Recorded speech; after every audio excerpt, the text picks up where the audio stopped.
இருக்கும் இனிய சின்னங்களுக்கு அன்பு வணக்கம். நான் உங்கள் எம். இன்று 30 சாம்பு கதையில சாம்புவும் வேம்புவும் அப்படிங்கிற கதையை பார்த்துருக்கோம். இப்போ பார்த்தீங்கன்னா நம்ம சாம்புக்கு அதிர்ஷ்டத்துக்கு மேலே அதிர்ஷ்டம். ஏன்னா அவருக்கு நிறைய காசு பணம்னா நல்லா வந்துருச்சு, ஊர் உலகமே அவரை தெரியுது. சாம்புன்னா தெரியறவங்களே இல்லை, அந்த மாதிரி இருக்கு. அதனால என்ன பார்த்தீங்கன்னா யார் பார்த்தாலும் சாம்புவோட ஃப்ரெண்டா இருக்கணும் அப்படின்னு நினைக்கிறாங்க. அவங்க வீட்டுக்கு கூட்டம் வந்துகிட்டே இருக்கு. வர்றவங்க சும்மா இல்லை, மாலையெல்லாம் கொண்டு போடுறாங்க, அவருக்கு ஸ்வீட்லாம் கொடுத்துறாங்க, பொன்னாடையெல்லாம் போடுறாங்க. பக்கத்து வீட்டுக்காரங்க கூட அவர்கிட்ட ரொம்ப ஃப்ரெண்டா இருக்கணும் அப்படின்னு நினைக்கிறாங்க. பார்க்குற இடமெல்லாம் எல்லாரும் சாம்பு சாம்புங்கிறாங்க. எங்க பார்த்தாலும் சாம்பு கஃபே, சாம்பு துணி கடை, இந்த மாதிரி ஒன்னொன்றுக்கும் சாம்பு பேர் வைக்க ஆரம்பிச்சிட்டாங்க. சாம்பு பார்க்குன்னே ஒன்று ஆரம்பிச்சிட்டாங்களாம்.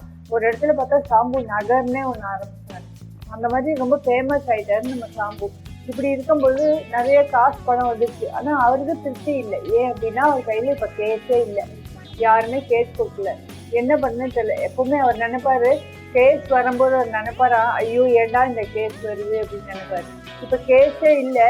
ஆனா அவருக்கு என்ன வேணுங்கிறது, கேஸ் வேணும். எப்பவுமே மனிதனுடைய மனம் இல்லாத போது என்ன பண்ணுவோம், ஏங்கும், அதை நினைச்சு ஏங்கும். கையில கிடைக்கும் போது அதனுடைய அருமை நமக்கு தெரியாது. ஏன் அதே மாதிரி சாம்புவும் அதே மாதிரி நினைக்கிறாரு.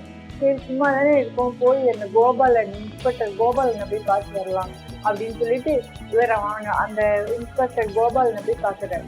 பார்த்துட்டு கேட்குறாரு, என்னையாவது வேலை இருந்தால் கொடுங்களேன், நான் ஒன்றுமே இல்லாமல் சும்மா உட்காந்துருக்கேன். ஐயோ சும்மா உட்காரியா, ஒன்றரை காசு நிறைய கொழுத்து போய் கிடைக்கல, சும்மா இருக்க வேண்டியதானே அப்படின்னு கேட்குறாரு. இல்லை சார் சும்மா இருக்க முடியல, ஏதாவது இருந்தால் கொடுங்க. ஏன்னா நீ பார்க்குற அளவுக்குலாம் இங்கே ஒன்றும் கேஸ் இல்லையா, போய் பக்கா சொல்கிறேன் போயிடணுன்னு வீட்டுக்கு வந்துடுறாரு. வீட்டுக்கு பார்க்குறாரு, இவருக்காக ஒருத்தன் உட்காந்துருக்கான். ஆகா நமக்கு நல்ல கேஸ் வந்துருச்சு அப்படின்னு. என்னங்க வாங்கன்னு சொல்லி உட்கார வச்சு என்ன ஏதுன்னு கேட்டாரு. அப்போ அவன் ஒரு பேப்பர் ஒன்று கொடுக்குறான். அந்த பேப்பரில் என்ன எழுதிட்டுன்னா, நாளை மாலை ஆதிபுரீஸ்வரர் கோயிலுக்கு வா, அங்கே வச்சு எல்லாத்தையும் பேசி தீர்த்துக்கலாம். நம்ம போய் தோப்பில் எல்லாத்தையும் வெட்டிட்டு என்ன பண்ணலாம், ஒரு குழி போட்டு மூடிடலாம், அங்கேயே ஒரு ஓரத்தில் மூடிடலாம் அப்படின்னு சொன்னோன்னு இவருக்கு ஒன்றுமே புரியல. தலையும் புரியல, காலும் புரியல, என்ன ஒன்றுமே தெரியலேட்டு சரி வந்தவரை ஒன்றும் சொல்ல வேணான்ட்டு, சரி நீங்கள் போங்க, நான் ஏதாவது விஷயம் இருந்தால் உங்களுக்கு சொல்கிறேன் அப்படின்னு சொல்லிட்டு அனுப்பிச்சு விட்டுறேன். அப்புறம் இவர் நினைக்கிறேன், இதெல்லாம் ஒரு வேலையே கிடையாது, இதை நம்ம கோபாலன்ட்டே கொடுத்துடலாம்னு சொல்லிட்டு கோபாலனுக்கு அந்த மெசேஜ் அனுப்பிச்சு வச்சுட்டு ஒரு ஆள் மூலமாக கொடுத்தனுப்பிச்சு இவர் பேசாமல் நைட் நல்லா தூங்குறாரு. மறுநாள் சாயங்காலம் வந்துருக்கு. எப்பவுமே மனிதனுடைய மனம் நமக்கு ஏதாவது ஒன்று தெரிஞ்சுச்சு வச்சுருங்க, அது அதே தான் ஓடும்.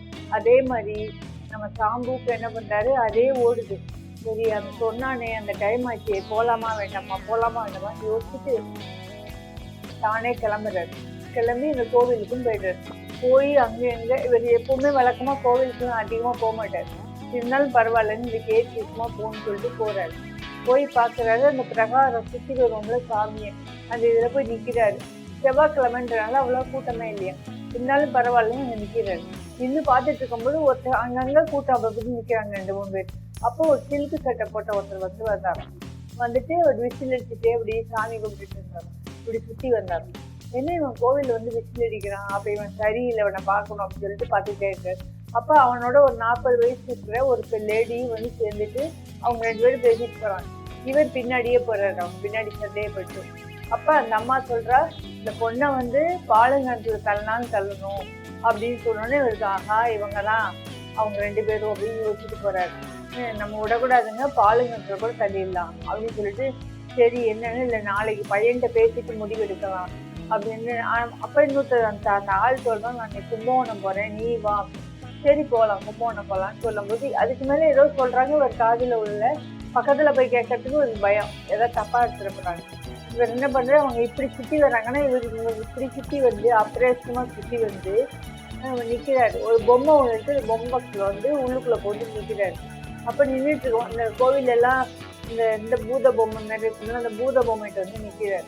அப்போ அவங்க இப்போ கிராஸ் பண்ணி போகிற இடத்துல அவங்க அந்த பூத பொம்மை பக்கத்தில் நிற்கிறாங்க. அந்த நேரத்தில் ஒரு குழந்தை ஒன்று வருது. அந்த குழந்தை என்ன பண்ண பூத பொம்மையவே பார்த்துட்டு இருக்கு. அதனால இவரால் வெளியிலையும் வர முடியல, உள்ளேயும் நிற்க முடியல. அவங்க என்ன பேசுறாங்கன்னு காது கேட்கல. ஏன்னா இந்த குழந்தை கேட்கன்னு கத்திட்டே கிடக்கு. வரைக்கும் காதும் கேட்கல. சரி விட்டுறாரு. சரி அந்த குழந்தை போற வரைக்கும் இவரால் டக்குன்னு வெளில வர முடியாது. வந்தா அந்த குழந்தை கத்து ஒன்று பயந்து போய் அதனால அங்கேயே நிற்கிறாரு. அதுக்குள்ள அவங்க கிளம்பி போயிடுறாங்க. வாசல்ல வந்துலாம் பாக்குறாரு, ஒருத்தரையுமே காணோம். ஐயோ அநியாயமா அவங்கள விட்டுட்டோமே, சரி எதுக்கும் நம்மளும் வந்து போய் பார்க்கலாம் கும்பகோணம் அப்படின்னு சொல்லிட்டு வாசல்ல வர்றாரு. பார்த்தா ஒரு இன்ஸ்பெக்டரோட கோபாலனுடைய ஆள் ஒருத்தன் அந்த கோவிலை விட்டு வெளில போறான். போனோடனே ஓஹோ கோபாலனுக்கு தெரிஞ்சுச்சா இது அப்படின்னு சொல்லிட்டு இப்படி வெளில வர்றாரு. மறுநாள் காலையில கும்பகோணம் போறாரு. கும்பகோணம் போய் தெருவா சுத்தினதான் மிச்சம். அவருக்கு என்ன அட்ரஸும் இல்லை, ஒண்ணும் இல்லை. அதனால தெருவா சுத்த கட்சியில ஒரு கோவில் வாசல போய் உட்கார்றாரு. முதுகுல ஒரு கை வந்து உழுது. பயந்தே போயிட்டாரு. பார்த்தா இன்ஸ்பெக்டர் கோபாலன். என்னையா கேஸ், உன் கேஸ் சும்மா வந்தியா? எங்க கேஸ் எல்லாம் நீ பாத்தியில, அது மாதிரி உன் கேஸ நான் தான் பார்க்க போறேன், போய் ட்ரெஸ் எல்லாம் பண்ணிட்டு வா அப்படின்னு. சரி நம்ம போய் கேஸை பார்த்துட்டு வரலாம் அப்படின்னு சரின்னு சொல்லிட்டு போய் வரும். மேக்கப்லாம் போட்டு ஒரு ட்ரெஸ் போட்டு வர்றாரு. வந்தோடனே நேராக கூட்டு போறாரு. கூட்டு போனா உனக்கு எங்களுக்கு அட்ரஸ் தெரியும், நீ ஒன்று என்னை கூட்டு போக வேண்டாம், நான் உன்னை கூட்டு போறேன் அப்படின்னு சொல்லிட்டு இன்ஸ்பெக்டர் கூட்டு போறாரு. அப்ப இவன் யோசிக்கிறான், இவருக்கு எப்படி அட்ரஸ் தெரியும், நமக்கே தெரியாது, இவருக்கு எப்படி தெரியும்? சரி பரவாயில்ல, நம்ம எதுக்கும் அமைதியா இருப்போம், தெரிஞ்ச மாதிரி காட்டிப்போன்னு சொல்லிட்டு அவரோடய போறாரு. போனா ஒரு வீட்டுக்குள்ள போறாங்க. போனோடனே என்ன ஒரு பொண்ணு வந்து வாசல்ல இருந்து உள்ள ஓடுறான், அடுப்பங்கரைக்கு ஓடுறான். ஓடினோடனே இவர் உள்ள கூட்டு போய் ஹாலில் உட்காந்துருக்காங்க. அப்ப அந்த 40 நேற்று கோவில்ல பார்த்தாருல, அந்த லேடி வந்து சமயக்கட்டுல இருந்து வெளில வர. உடனே வந்து பாக்குறாரு, அக்கா இந்த லேடி வந்து நம்ம பார்த்தோம் அப்படின்னு சொல்லிட்டு கோபாலன் சொல்றாரு, நான் பொண்ணுகிட்ட பேசணும் அப்படின்ட்டு. இந்த பொண்ணுகிட்ட பேசணுன்னே இரியா கொஞ்ச நேரம் ஜிரியான்னு சொல்லிட்டு, என்னம்மா எப்படி இருக்கீங்க அப்படின்னா கேட்டோன்னே, நீங்க யாரு சார்னாலும் தான் சாம்பு வந்திருக்காரு. சாம்பு வருதானா அப்படின்னு சொல்லிட்டு, என் பையன் வந்துருவான் இப்ப அப்படின்னு. பையன் வரும்போது வரட்டும், இந்த பொண்ணுகிட்ட இருந்தையும் இரியா கொஞ்ச நேரம் இரு, உன்னை பண்ண கல்யாணம் ஆயிருந்தா தானே உனக்கு தெரியும், கொஞ்சம் அமைதியா இரு அப்படின்னு சொன்னோன்னே, சாம்பு சார் தான் வந்திருக்காரா அப்படின்னு சாருக்கு நாங்கள் திடீர்னு அப்படின்னு யோசிக்கிறாரு. யோசிச்சுட்டு இருக்கும்போது அந்த பையன் வந்துடுறான். வந்தோடனே பொண்ணை கூட்டிக்குவாங்க. வந்து பொண்ணா யாருக்கையோ எனக்கு தெரியல, நீ பொண்ணு பக்கம் தானே வந்த அப்படின்னு. நான் அப்படியே முழிக்கிறாரு. ஏன்னா இவரால் ஒன்றும் சொல்லவும் முடியல என்ன ஏதுன்னு. சரி என்னதான் நடக்குதுன்னு பார்க்கலான்னு பேசாம இருக்காரு. பார்த்தா அந்த பொண்ணை கூட்டிட்டு வராங்க. அந்த பொண்ணை ஒரு பிடிச்சி போயிடுது.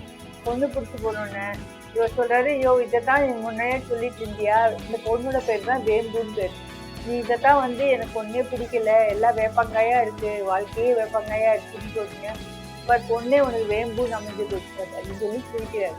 சிரிச்சிட்டு இப்போ இவர் கேட்கிறாரு, நேற்றுக்கு உங்கள்கிட்ட கொடுத்தான்னு அந்த ஒரு துண்டு சீட்ல அதை பார்த்தீங்களா அப்படின்னு. ஐயோ அதெல்லாம் ஒன்றும் இல்லையா, அது பேர் கொடக்காப்புன்னு பேரு, அதாவது வாழைத்தோப்புல வந்து வெட்டி அதை கொண்டு போய் ஒரு குழியில போட்டு மூடுவாங்க, அதுதான், அதுக்கு இதுக்கு சம்பந்தம் இல்லையா, நல்லா கல்யாணத்தை பண்ணி ஜாலியா இருக்கியா அப்படின்னு சொல்லி சிரிக்கிறாங்க. இதோட இந்த கதை முடிஞ்சிருச்சு. அடுத்ததுல கல்யாணத்துக்கு அப்புறம் அவங்களுடைய வாழ்க்கையில எப்படி ஜாலியா இருந்தாங்க, என்ன பண்ணார் அவர், வேற ஏதாவது கேஸ் வந்துச்சா, அதை பத்திலாம் நம்ம அடுத்த எபிசோட்ல பார்க்கலாம். சரியா? இனிய கதைகளை படிப்போம், வாசிக்கும் திறனை வளர்ப்போம். என்றும் உங்களுடன். வருவான், இவன் வருவான், பிடிப்பான், உன்னை பிடிப்பான், உன் தாடை உடைய அடிப்பான், இவன் துப்பறிவாளன்.